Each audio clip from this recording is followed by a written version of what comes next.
Hi everybody, it's Mrs. Teeden, and I am going to be your digital PSAT guide. I want to talk to you today about why this digital PSAT coming up is so important for you. Not only is this a test where you can help meet math benchmarks if needed, but for the reading and writing test, it is very important for the juniors to take this seriously, try your best, and really get potentially the best practice that you're going to have for the digital SAT that you will take in the spring of next year. So the digital SAT has not been offered in the United States yet, so your first time taking it will basically be the first time that they have given it in the United States. So this digital PSAT is just a phenomenal practice for you to have a real timed practice in the exact app that you will use for the SAT. So I really want to encourage you to do your very best. So with that, we're going to start with a YouTube video from College Board on what this digital PSAT is all about.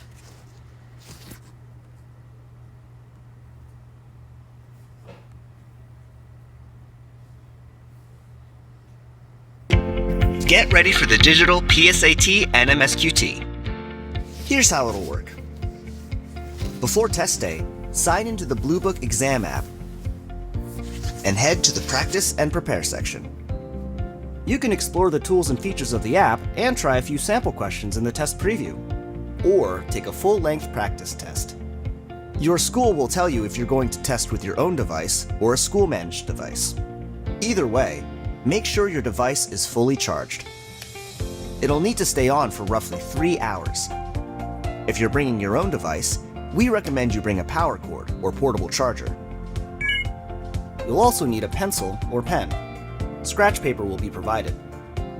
You'll go through a quick check-in process and the test will be downloaded to your device. You'll also have a chance to enter your mobile phone number so you can access the Big Future School mobile app to get your scores delivered right to your phone. The digital PSAT and MSQT has 2 sections, reading and writing, and math. It should take you just over 2 hours to complete, not including breaks. Each section of the test has 2 parts, called modules, and each module is timed separately. You can move back and forth between questions in a module and review your answers until time expires. There will be a break between sections. During the test, you'll have access to a set of tools.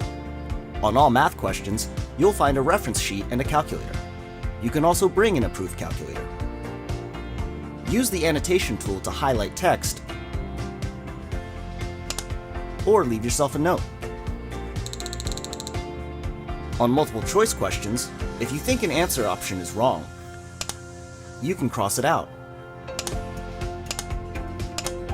And you can mark for review any questions you want to come back to later. Zoom in and out using keyboard shortcuts on laptops or by pinching on tablets. If you have a problem during the test, click the help icon for troubleshooting tips. And you can always raise your hand to ask the proctor for help too. When the test is over, your answers will be submitted automatically. Wait until you see the congratulations screen to close your device. A few weeks after the test, we'll share your scores with you through the Big Future School mobile app and connect you with lots of great tools to help you plan for careers, college, financial aid options, and more. For more information, visit psat.org/digital.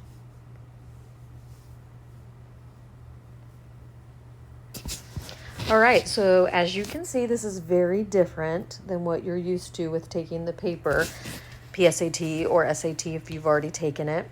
So in that Blue Book app, there's a lot of neat tools on this test that are going to really help you out. And I'm going to go through some other tips and strategies to help get you ready. So let's focus on some time management strategies first. One of my biggest tips that I always give is to do the easy questions first. So on previous tests, like when it was 5 passages, I would say do the easier passages first. But for this, you're going to have a module with little tiny passages and then one question each. Go through and preview those and do the easy ones first. Let's just say that there's a potential that you're going to run out of time. Why not run out of time on the harder questions anyway?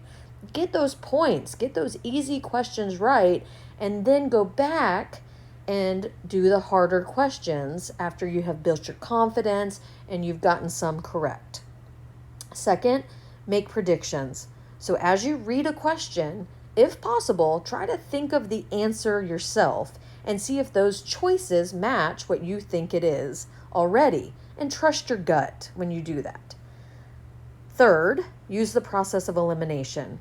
There is a tool where you can cross out answer choices. Those test writers are trying to trick you. 3 of those answer choices are wrong. Use the process of elimination and think, how are they trying to trick you, and cross them out when you know they are wrong. And then finally, kind of full circle back to mark items for review and come back. So mark those harder ones for review. If you even think that something's going to be easier and you get stuck, before you waste too much time, mark it for review and come back to it. During the test, I want you to really try to have a positive attitude. I know that it's not fun to sit and take a long test, but it is just a proven fact. The better attitude you have in any kind of situation, the better you're going to do. So I want you to walk into this test excited to learn something new, positive about how you're going to perform. I want you to trust yourself. You know more than you think you do, okay? Be aware of your time. On the next screen, I'm going to show you what the modules look like and how you'll be able to see the time in front of you. I want you to stay calm and don't panic. It's not worth it, I promise. Recharge during your break. When you have those planned breaks, make sure you stand up, stretch, take a sip of water, get refocused for that next module. It's just really important that you don't completely zone out. You got to kind of refresh your brain a little bit. And again, back to stay positive. You got this, I promise. So this is what a actual blue book screened question looks like. So notice up in the top middle, you see where there's a timer. You can hide that timer if it stresses you out and look at it when you need to. But I kind of tried to capture all the different tools that you can use on this screen. How you can highlight, how you can underline, how you can type annotations, how you can cross out answer choices, how you can mark things for review. Lots of tools there to help you navigate and organize your thoughts. You'll also have scratch paper if it helps you to write things down. If you want to write out the main idea, if you want to write out a vocabulary word, if it helps you to write things down, write things down. So you just have a lot of tools. It is important to use your tools the best way you can. Go in with a game plan. And then this next screen, it's the same thing. I wanted to point out on this screen that you're still going to have tables or graphs in that reading section, but I just also wanted to show you more tools and features and how it looks. All right, so to wrap up these final thoughts, before test day, you need to eat a good dinner and get a good night's sleep. A big test like this is just like a sporting event or something. You need to make sure your body and mind are prepared. Eat a good breakfast in the morning. Don't get all sugared up on Dunkin' Donuts. Sugar crashes are not good for big tests, right? So you want to make sure you can eat the best breakfast possible. And then just know that we believe in you. You've been going to school for a really long time. This is where you get to sit down and show what you've learned. So we love you. We believe in you. Stay tuned on the library Canvas page. I'm going to post some practice PSAT questions that you guys can answer for some prizes. So I'll get those out to you real soon. Good luck.